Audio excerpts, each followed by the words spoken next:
Boa noite, irmãos, tudo bem?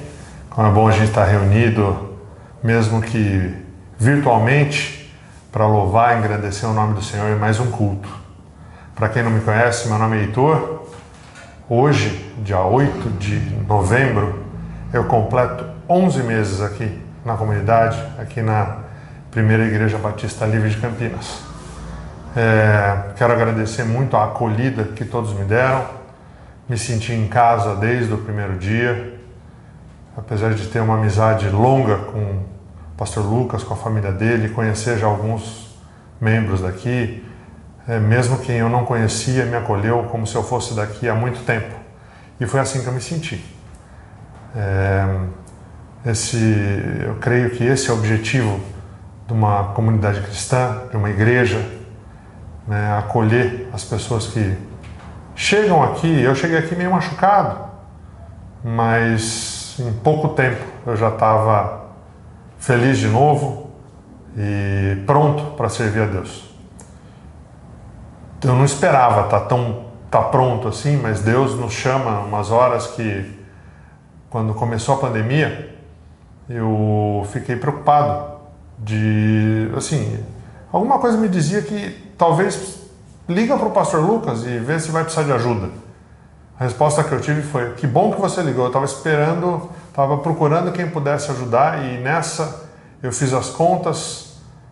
A gente já colocou só esse ano, desde o início do lockdown, contando com cultos, momentos com Deus e outros vídeos kids, quase 150 vídeos no canal.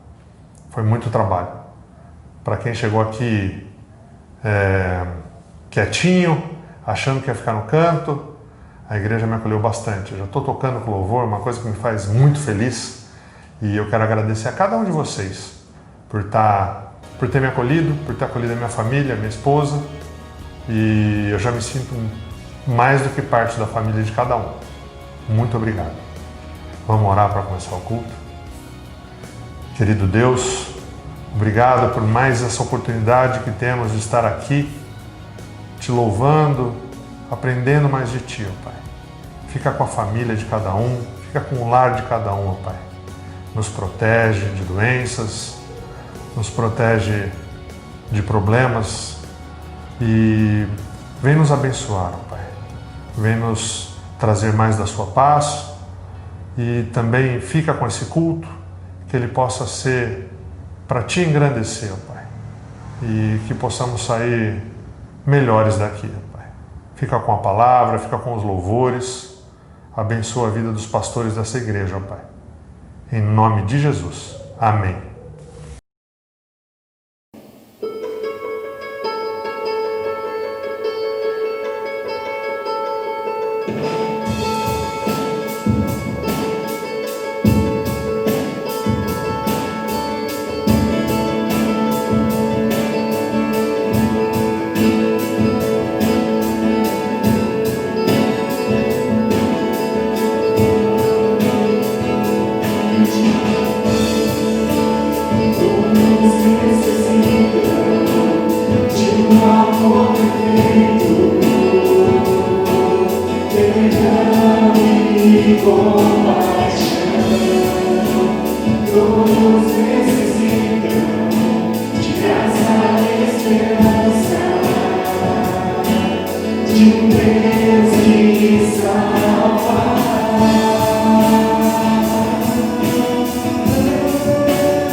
Sem as fontes lentos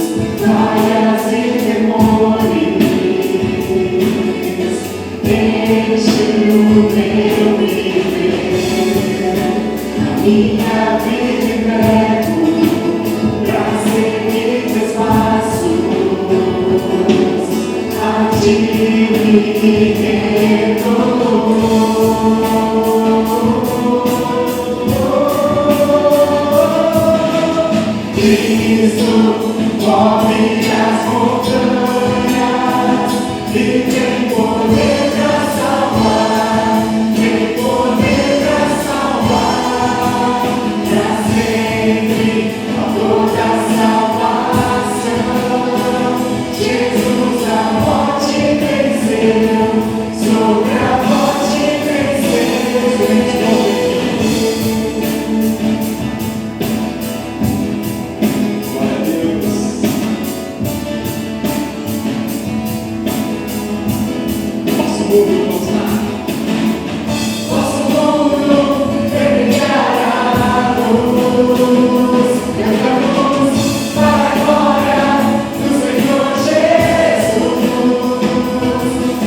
quem eu temer,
pessoal, tudo bem? Estamos aqui para mais uma reflexão na Palavra do Senhor, nesse nosso culto online. Temos procurado manter o mesmo conteúdo nos dois cultos, tanto presencial quanto online, e também as apresentações de louvor têm sido basicamente o mesmo culto. Então, se você não tem conseguido estar presente com a gente nas nossas atividades aqui na nossa comunidade, então fique tranquilo que você está desfrutando de conteúdos muito parecidos com o que está acontecendo aqui. A gente tem procurado ser o mais correto possível nessas produções. Então, assim que conseguir voltar, ótimo, mas enquanto não conseguir, então continue participando com a gente e divulgando o nosso canal aqui do YouTube. Eu estava conversando com um amigo recentemente e estávamos debatendo sobre a dificuldade que as pessoas, que a sociedade desenvolveu de uma maneira geral recentemente, de seguir algumas orientações muito básicas. Um exemplo simples sobre isso se vê na quantidade de pessoas em nosso país que tem o hábito de ler manuais antes de começar a utilizar um produto, um equipamento, coisas do tipo. Nós temos um número muito baixo e isso se justifica talvez por preguiça, por um pouco de ansiedade de querer abrir o pacote, começar a utilizar o aparelho, o celular e por aí vai. Alguns acham difícil de entender as instruções que são dadas. Alguns têm falta de hábito de leitura ou de pesquisa, então são muito táteis, pegam logo o equipamento e começam a desenvolver ou usufruir do produto de maneira mais intuitiva. Algumas pessoas não receberam estímulo ou não estimularam a si mesmas para pesquisar, para se aprofundar. E aí é muito comum que a gente tenha pessoas que façam o seguinte: liguem para você e pergunte: olha, você sabe o telefone de tal lugar? Você sabe como eu faço tal coisa? E nós temos disponível a internet e outras ferramentas que podem nos ajudar a responder essas questões, mas nós temos um certo grau de preguiça e queremos respostas mais rápidas, por isso perguntamos para as outras pessoas. Isso é um pouco de característica do nosso povo, que sugere um pouco mais de espontaneidade da nossa cultura, em detrimento de uma pesquisa mais racional, uma dedicação mais intensa na descoberta de algumas informações. Uma reportagem de 2008 do G1 mostrou que uma em cada 4 pessoas utilizavam os manuais que recebiam junto com seus produtos. As empresas dedicam parte do seu investimento justamente para produzir algum tipo de conteúdo que nos ajude a entender o funcionamento dos equipamentos. Mas, independentemente desse investimento das empresas, na nossa cultura, apenas 25% tem o hábito de fazer alguma pesquisa em manuais. Por que eu estou usando esse exemplo? Porque aprender nem sempre é fácil. Eu diria que na maioria das vezes envolve um alto grau de dedicação, um esforço mental, físico, e que nem todos estão dispostos a fazer ou não foram estimulados a fazê-lo desde muito cedo. Então, isso é importante porque quando a gente debate sobre manuais, a explicação é simples, a pessoa tenta, vai por tentativa e erro, daí ou no máximo vai para um vídeo da internet ou liga para alguém e resolve-se o problema. Já aconteceu de alguém queimar equipamentos ou não conseguir utilizar um equipamento, mas são questões simples de se resolver. O grande problema acontece quando nós, por algum tipo de preguiça ou falta de estímulo, deixamos de questionar os ensinamentos que nós recebemos. Esse exemplo é importante por 2 motivos. Primeiramente, nós não podemos passar a vida toda na nossa vida com Deus bebendo leite. Nós não podemos, nós precisamos nos aprofundar em alimentos sólidos. Isso é uma condição fundamental para o crescimento do verdadeiro discípulo de Jesus. Em segundo lugar, e não menos importante, é o fato de que quem não pensa e se aprofunda acaba por ser conduzido por outras pessoas. E aí, ao sermos conduzidos por outras pessoas, se pegamos alguém honesto, alguém com boas intenções, joia, estamos sendo conduzidos, mas conduzidos para o bem. Mas nós podemos, nas correntes da vida, né, nos depararmos com pessoas que nos levam com pensamentos e propósitos equivocados na venda de um produto, no estabelecimento de uma doutrina equivocada em relação à palavra de Deus. Isso é muito perigoso. Efésios 4, 11 a 14 diz assim, e ele designou alguns para apóstolos, outros para profetas, outros para evangelistas e outros para pastores e mestres, com o fim de preparar os santos para a obra do ministério, para que o corpo de Cristo seja edificado, até que todos alcancemos a unidade da fé e do conhecimento do Filho de Deus e cheguemos à maturidade, atingindo a medida da plenitude de Cristo. O propósito é que não sejamos mais como crianças, levadas de um lado para o outro pelas ondas, nem jogados para cá e para lá, por todo o vento de doutrina e pela astúcia e esperteza de homens que induzem ao erro. Então veja, assim como na vida é importante que nós tenhamos disposição para crescermos, para conhecermos, para pesquisarmos, para nos dedicarmos ao aprendizado, muito mais na palavra de Deus, porque nós temos muita informação cristã disponível, mas nem todas condizentes com aquilo que está nas Escrituras.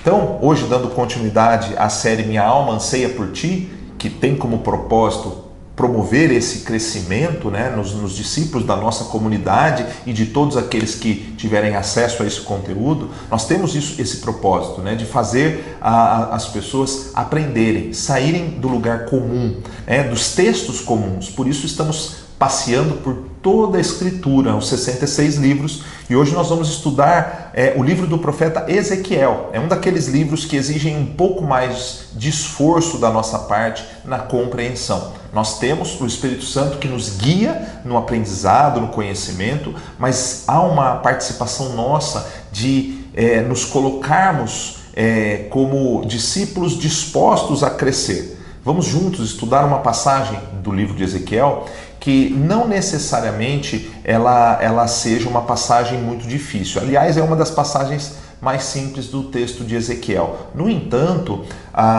todas as vezes que a gente estuda uma passagem aqui na série Minha Alma Anseia por Ti, seria legal que você também procurasse estudar o livro todo, né? Como o texto de Ezequiel não tem poucos capítulos, tem vários, demanda um pouco mais de dedicação na sua casa. Então, se você tiver disposição, pesquisa o livro de Ezequiel, procura ajuda e vamos crescendo no conhecimento das Escrituras. Se você está aí na sua casa, abra a sua Bíblia em Ezequiel, capítulo de número 36. Estou abrindo aqui também. Ezequiel 36. Nós vamos ler dos versos 16 ao 27. Vamos lá. Está demorando um pouquinho aqui, que tecnologia, né? Bom, Ezequiel 36, do 16 ao 27.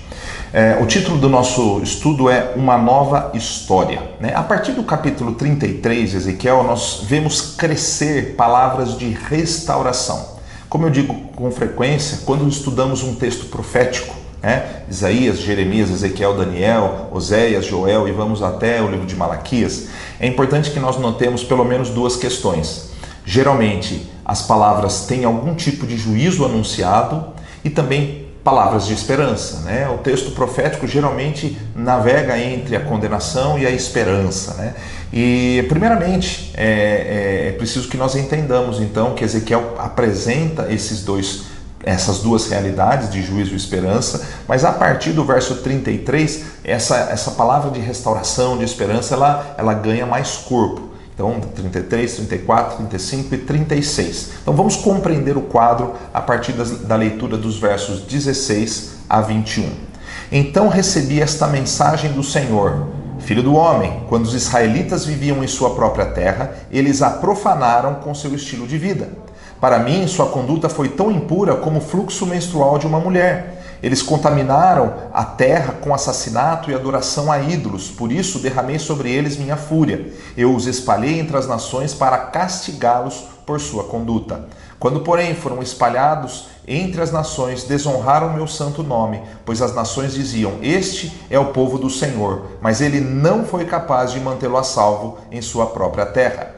Tive consideração por meu santo nome, que meu povo desonrou, tive consideração por meu santo nome, que meu povo desonrou entre as nações. Então, para a gente compreender o quadro, precisamos entender que o povo desonrou o Senhor em dias de paz e em dias de bênçãos. Eles recebiam muitas coisas do Senhor e, apesar disso, acabavam desonrando o nome do Senhor. Isso, se a gente trouxer para a nossa realidade, é como se dedicássemos o nosso tempo a alguma pessoa, aos nossos filhos, marido, esposa, e toda essa devoção fosse retribuída com ingratidão, com desprezo, né? Algo terrível aos nossos olhos. Imagina aos olhos do Senhor, que conhece o nosso coração. O contexto da escrita do livro aqui de Ezequiel foi de luta, né? E essa luta tinha, em essência, a distância da terra do povo de Judá da sua região. Então, basicamente é o mesmo contexto que a gente já falou recentemente do cativeiro babilônico. Então, muito provavelmente, esse texto aqui de Ezequiel foi escrito a partir do ano 593 a.C., durante o cativeiro babilônico. Eles estavam privados, eles estavam distantes da sua terra e todo aquele sofrimento ele repercutia nas palavras dos profetas durante esse tempo. Ao serem levados de sua terra, eles perderam não somente as suas casas, a sua paz, estabilidade, a sua dignidade, o seu sustento, autonomia e liberdade para ir e vir. Eu não sei você, mas eu gosto muito de viajar e viajar para lugares diferentes, né? E geralmente nós viajamos por um tempo e quando vai chegando a hora de ir embora, nós começamos a sentir uma vontade logo de estar na nossa casa, de deitar na nossa cama. Eu sei que há lugares especiais que nós ficaríamos por muito tempo, mas daí não é a viagem, aí é mudança, né? A gente estaria mudando, ou o desejo de mudar para determinado lugar. Mas basicamente, viajar é bom, mas voltar é muito bom. Por quê? Porque quando nós não estamos na nossa casa, com as circunstâncias comuns do nosso cotidiano, nós não sabemos onde encontrar a tesoura que nós precisamos, nós não temos todas as nossas roupas onde nós estamos, o sapato que nós queríamos, o tênis que nós precisávamos, a meia e por aí vai, a gente não encontra. Então é muito bom estar na nossa casa. E o profeta ele foi chamado para levar uma mensagem clara para esse povo que estava privado da sua casa e das bênçãos do seu lar, para que eles relembrassem que eles não foram capazes de valorizar as bênçãos que o Senhor os concedeu para eles durante todos aqueles anos. Algo muito comum que acontece conosco e que aconteceu com Israel é uma vida de murmuração e autossuficiência que desconsidera as bênçãos recebidas. A primeira verdade que nós encontramos aqui é que o Senhor tem controle sobre a história. Ele exalta e humilha, constrói e derruba, ensina e disciplina.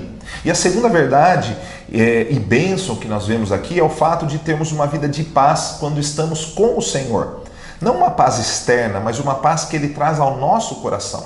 Não é difícil criarmos pautas e deixarmos de valorizar a vida, a amizade, o sustento e o cuidado que o Senhor nos dá, né? Nós somos servos do Senhor. Talvez você não tenha essa consciência ainda plena, mas quando nós entregamos a nossa vida ao Senhor, nós passamos a desfrutar de uma paz que excede todo o entendimento. Na história, o Senhor sempre abençoou o seu povo e disciplinou o seu povo, corrigiu. E mais uma vez ele menciona que o seu povo, né, chamado povo de Deus, não foi capaz de honrá-lo mesmo em dias de paz, em dias de intimidade. Veja que o estilo de vida é mencionado como algo impuro, de tal forma que profanou o nome do Senhor. Então, o que o texto aqui nos mostra é que o povo não somente não honrou o Senhor, como profanou o seu nome. Eu sei que nenhum de nós tem uma vida 100% do jeito que gostaria, né? Sempre existe algo que não está no ponto ideal. Contudo, alguns aqui têm conseguido ser gratos e têm conseguido honrar o Senhor em sua caminhada. Mas com certeza essa não é a realidade da maioria.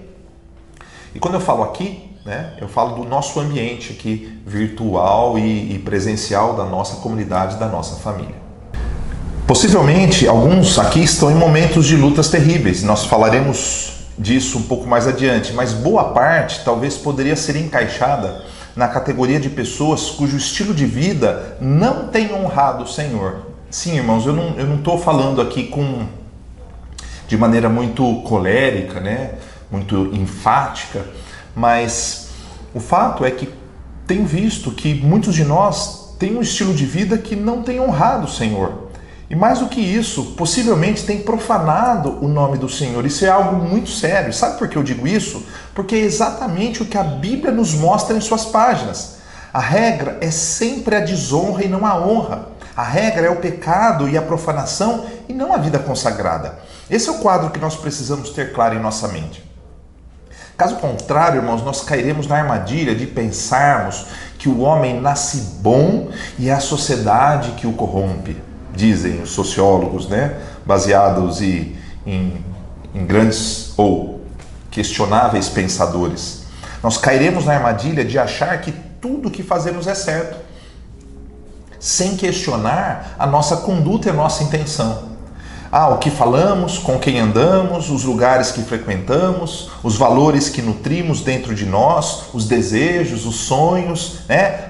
Não tem nada demais. Aliás, irmãos, esses últimos dias eu tenho visto entre nós, na sociedade como um todo, na televisão, né? O que eu mais ouço é assim, mas não tem nada demais. Isso foi motivo de debates ferrenhos recentemente com pessoas muito próximas a mim e também ao questionar posições de pessoas na mídia. Sempre em nome de Deus se diz que Ele é amor, né? Que Ele não é preconceituoso, e de fato o Senhor é amor e não é preconceituoso. Mas a aplicabilidade desses valores, dessas verdades, precisa ser interpretada à luz das Sagradas Escrituras. Eu ouço sempre, não tem nada demais. No fundo tem sim. E podemos estar nos distanciando do Senhor. Sabe por quê? Porque essa é a regra. Isso é o que mais a Bíblia nos fala. Nós precisamos compreender esse quadro. O povo havia se afastado do Senhor, mesmo tendo o Senhor como o seu Deus de paz, o seu Deus, o único e verdadeiro Deus. Eles eram chamados povo de Deus e se afastaram do Senhor. Segunda coisa, nós precisamos contemplar os planos e promessas apresentados aqui. O Senhor prometeu restauração para o seu povo. Até o verso 21 ele fala sobre isso. Depois ele diz o seguinte: portanto, transmita ao povo de Israel esta mensagem do Senhor soberano. Ezequiel iria transmitir: eu os trarei de volta ao povo de Israel, mas não porque merecem. Farei isso por causa do meu santo nome, que vocês desonraram entre as nações. Eu lhes mostrarei a santidade de meu grande nome, o nome que vocês desonraram entre as nações. E quando eu mostrar minha santidade por meio de vocês, diante das nações, diz o Senhor, elas saberão que eu sou o Senhor. Pois eu os reunirei dentre as nações e os trarei de volta para a sua terra. O Senhor prometeu restaurar o seu povo. E isso se daria não pelos méritos do povo, pelo contrário, mas porque o Senhor dizia: eu sou santo e eu farei que o meu nome permaneça santo. A questão do mérito é sempre encontrada na Bíblia, pois a tendência natural do ser humano é atribuir toda a honra e toda a glória a si mesmo. Eu trabalhei, eu construí, eu mereço. E por mais que cantemos que toda a honra e toda a glória pertencem ao Senhor, o fato é que muitas vezes o ser humano acredita em si mesmo como grande merecedor do que possui. Aliás, essa é a dinâmica humanista de hoje em dia, né? Você pode, você consegue, você merece, né? Acredite em si mesmo. E esquecemos que nós devemos acreditar acima de tudo no Senhor. No texto das Crônicas, Davi, ele diz algo maravilhoso. Ele diz assim: ó Senhor, a ti pertencem a grandeza, o poder, a glória, a vitória e a majestade. Tudo que há nos céus e na terra é teu. Ó Senhor, este é o teu reino. Tu estás acima de tudo, riqueza e honra vêm somente de ti, pois tu governas sobre tudo, poder e força estão em tuas mãos, e cabe a ti exaltar e dar força. Ó nosso Deus, damos graças e louvamos teu nome glorioso, mas quem sou eu e quem é meu povo para que pudéssemos te dar alguma coisa? Tudo que temos vem de ti, e demos apenas o que primeiro recebemos de ti. 1 Crônicas 29, 11 a 14. O Senhor é quem toma a iniciativa, por exemplo, de salvar o seu povo. A salvação não vem de nós. Ele faz isso não porque o seu povo seja merecedor, Efésios 2, 8, 9, mas porque Ele é santo e misericordioso e Ele é um Deus de amor, então Ele vem ao nosso encontro. A má notícia é que a humanidade virou as costas para o Senhor e ela seria punida por suas transgressões. Mas a boa notícia que nós precisamos contemplar aqui é que o Senhor vem ao encontro da humanidade para nos transformar, mesmo que sejamos imerecedores. Nós precisamos entender essas promessas e nos apoiar nessas promessas que o Senhor nos faz, revelada também aqui em Ezequiel. Terceiro ponto,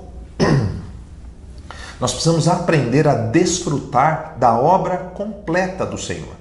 O Senhor purifica e capacita o seu povo, versos 25 a 27. Então aspergirei sobre vocês água pura e ficarão limpos. Eu os purificarei da sua impureza e da sua adoração a ídolos. Eu lhes darei um novo coração e colocarei em vocês um novo espírito. Removerei seu coração de pedra e lhes darei coração de carne. Porei dentro de vocês o meu espírito, para que sigam meus decretos e tenham cuidado de obedecer a meus estatutos.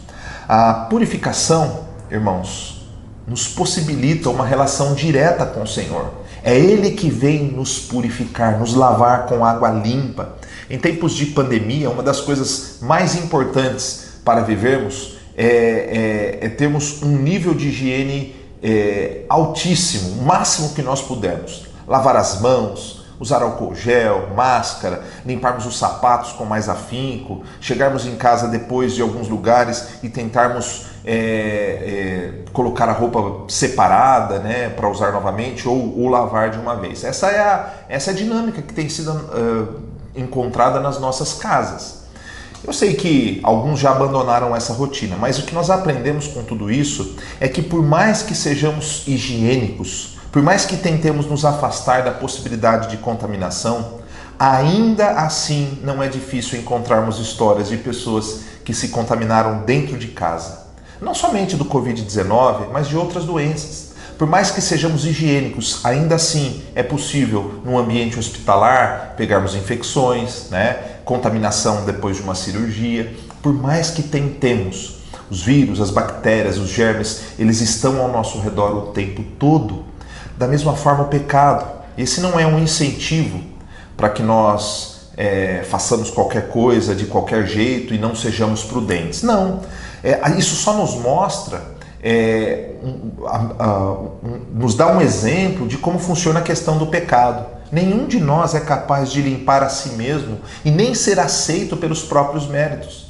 Por mais que tentemos ser o melhor que nós conseguimos, ainda assim, somos incapazes de sermos totalmente puros. O Senhor é quem nos purifica dos nossos pecados e nos livra da condenação. 1 João 1,7 diz: mas se vivemos na luz como Deus está na luz, temos comunhão uns com os outros e o sangue de Jesus, seu Filho, nos purifica de todo pecado.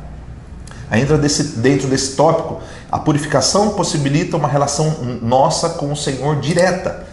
A segunda coisa, o novo coração representa a nova vida no Senhor. O coração sempre foi o centro da vida interior para muitas culturas. Não estava apenas ligado a questões da emoção, como está na nossa cultura, mas era o centro da vontade, da razão, da emoção e da espiritualidade judaica. Provérbios 4:23 diz: acima de todas as coisas guarde o seu coração, pois ele dirige o rumo da sua vida. Há duas interpretações básicas, pelo menos, para essa figura usada pelo profeta Ezequiel. O coração de pedra, quando ele diz que eu lhes darei um novo coração, tirarei o coração de pedra, darei um coração de carne. O coração de pedra seria um coração insensível e o coração de carne seria um coração sensível e que teria a capacidade de discernir os dilemas da vida, os valores e as virtudes a partir de um componente fundamental que é o Espírito Santo. A segunda coisa, a segunda aplicação, estaria relacionada à ideia de que o coração de pedra, o que dirigia a vida do povo de Israel, eram as tábuas da lei. A lei, ela era simbolizada pelas tábuas de pedra, e a partir daquele momento eles teriam uma nova experiência com o Senhor que interiorizaria as leis, né? Gravaria as leis nos nossos corações e não mais nas tábuas escritas, nas letras escritas em tábuas de pedra. Então, essa são duas interpretações para essa questão. E o fato é que esse novo coração que Ele nos concede, revela uma nova vida, uma nova experiência que Ele faz por nós e em nós. E a questão do novo espírito que ele apresenta aqui na passagem capacita os discípulos a viverem a nova vida. Existem algumas utilizações diferentes para a palavra espírito. Nós poderíamos afirmar que na Bíblia espírito se refere à parte imaterial do ser humano, ou até mesmo não só na Bíblia, mas nos debates teológicos e acadêmicos e no debate popular. Alguns dizem que espírito e alma são a mesma coisa. Outros comparam o espírito ao fôlego de vida. Soprou nele o fôlego de vida. Seria aquilo que nos mantém vivos. Mas utilizamos essa palavra também para definir motivação, impulso, né? Quando falamos, por exemplo, aquela pessoa tem que ter espírito de grupo, né? Então, são algumas aplicações da palavra espírito. O que o Senhor está nos dizendo aqui nessa passagem é que Ele daria ao seu povo uma nova disposição, uma nova consciência a partir de um novo espírito que capacitaria os discípulos a agirem de acordo com a sua vontade. E não é um espírito qualquer, mas é o Espírito Santo, o próprio Deus, o poder de Deus em nós para vivermos. O verso 27 deixa claro que o Senhor compartilharia com seus discípulos o seu Espírito. Não seria simplesmente uma disposição humana, mas a presença do próprio Deus no interior de cada um daqueles seguidores do Senhor, capacitando esses seguidores a viverem e se moverem a partir de uma nova realidade.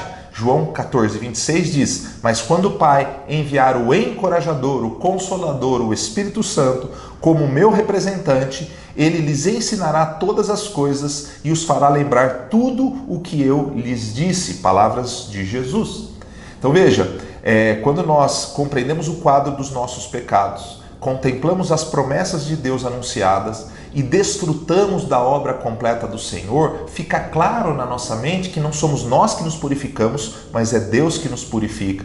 Fica claro que Ele nos dá um novo coração. Esse coração ele contém os ensinamentos do Senhor gravados dentro de nós, e isso nos guia para uma nova vida e nos permite nos relacionarmos com o Senhor. E Ele nos dá também esse novo espírito, né? Essa força, né? Não que o Espírito seja a força, o Espírito é o próprio Deus em nós, que nos dá força para vivermos esta nova vida. Ele nos guia, nos corrige, nos convence do pecado, da justiça, do juízo, nos capacita, nos dando dons, né? Disposição, discernimento, sabedoria. Para a gente refletir e aplicar. Irmãos, a igreja deveria ser porta-voz do Evangelho de Cristo. E ele se resume em alguns pontos básicos. Deus formou o homem para ter um relacionamento direto com Ele. O homem se desviou do caminho e por isso condenou a si mesmo. A má notícia é que a humanidade foi condenada e não poderia salvar a si mesma. Mas a boa notícia é que Deus tomou a iniciativa de vir ao encontro do homem. E não há mérito nenhum nos seres humanos. Mesmo assim, Cristo pagou um alto preço pelo nosso resgate. Todos os que recebem a Cristo em seu coração são libertos da condenação. O Espírito Santo é dado a todos os discípulos e ele os capacita a viver essa nova vida com o Senhor e para o Senhor. Esse é o resumo das histórias bíblicas. Se pegarmos de ponta a ponta, o resumo das histórias bíblicas fala do distanciamento do homem, da condenação, mas da obra salvífica do Senhor, do resgate para uma nova história. Uma nova história que precisa e pode ser construída na sua vida agora. Ela não pode ser esquecida. E não é uma história que talvez para muitos tenha começado e parado nos primeiros degraus. Ela precisa continuar. Talvez muitos aqui que estejam ouvindo ou participando dos cultos presenciais ainda estão com um pé no primeiro, no segundo degrau, né? E muitas vezes estão esquecendo da grandiosidade da obra do Senhor. Em Ezequiel nós vemos essa mensagem descrita com a ação de Deus de restaurar o seu povo do cativeiro babilônico, mesmo que ele não tenha honrado o Senhor. O Senhor toma a iniciativa, pois é um Deus santo, e decide resgatar o seu povo, dar a cada indivíduo um novo coração, um novo espírito, para que cada pessoa possa honrá-lo e testemunhar dos seus grandes feitos. Irmãos, o rumo da atualidade, da sociedade na atualidade, tem sido um rumo de esfriamento. As pessoas estão esfriando. Quem é você? Que história é a sua? Será que realmente você está vivendo essa nova história?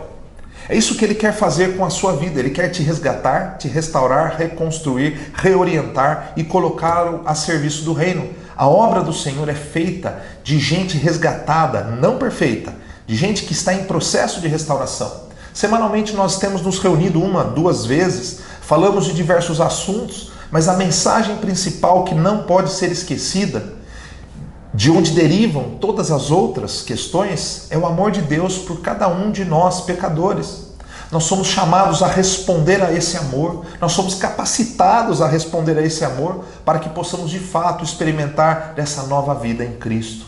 2 Coríntios 5,17. Logo, todo aquele que está em Cristo se tornou uma nova criação. A velha vida acabou e uma nova vida teve início. O Senhor é especialista em novas histórias. Ele quer dar um novo coração e um novo espírito àqueles que ainda não o conhecem. E quer continuar a escrever a história daqueles que já foram alcançados pela mensagem da cruz. Não se esqueça disso em nenhum momento. Ele te ama e quer te dar uma nova história para você todos os dias. Ele quer escrever um novo capítulo para aqueles que já começaram a jornada. Se você acha que está bom do jeito que está, tudo bem. Talvez seu tempo não tenha chegado de transformação. Ou simplesmente você ainda não tenha confiado no Senhor e confie demais em si mesmo. Mas o Senhor está de braços abertos, escancarados, estendidos para reescrever a sua vida, dar um novo coração, um novo espírito, para que você seja uma nova criação. É para esse processo que Ele te chama hoje. E aqui fica o meu chamado para os cristãos que estão hoje enfraquecidos, frios e esqueceram de que o Senhor está reescrevendo a sua história. Volte para os trilhos, permita-se transformar e experimente a boa, agradável e perfeita vontade de Deus. Que o Senhor os abençoe. Vamos orar. Pai, nós te louvamos e agradecemos por este momento. Esteja, Senhor, falando aos nossos corações. Não permita que saiamos daqui no dia de hoje, depois de ouvirmos a Tua palavra, acomodados, esquecidos, ó Pai, da obra maravilhosa que o Senhor fez em Cristo Jesus e durante toda a história manifestou ao seu povo. Ajuda-nos a entendermos, contemplarmos o quadro dos nossos pecados e do nosso distanciamento. Ajuda-nos, ó Pai, a nos apoiarmos nas Tuas promessas e planos de resgate. Pai, obrigado porque em Cristo Jesus esses planos se concretizam de uma maneira especial e eles têm um impacto diferente na vida de cada um de nós. A história de cada um de nós é diferente, o nosso relacionamento contigo é diferente. Ajuda-nos a entendermos isso e ajuda-nos, ó Pai, a desfrutarmos completamente desta obra, sendo purificados pelo Seu sangue, desenvolvendo esse novo coração que o Senhor nos dá, desfrutando da presença maravilhosa do Teu Santo Espírito em nós que nos capacita. Ensina-nos, Senhor, a vivermos essa nova vida com integridade, com intensidade. Pai, leva-nos hoje em paz para as nossas casas, abençoa a nossa semana e permita, ó Pai, que tenhamos um novo contato contigo a cada momento para experimentarmos um pouco mais desses planos grandiosos que tens para cada um de nós. Oramos agradecidos em nome de Jesus. Amém. Que Deus abençoe, uma grande semana.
O Senhor te abençoe e te guarde. O Senhor faça resplandecer o seu rosto sobre ti e te conceda graça. O Senhor volte para ti o seu rosto e te dê paz.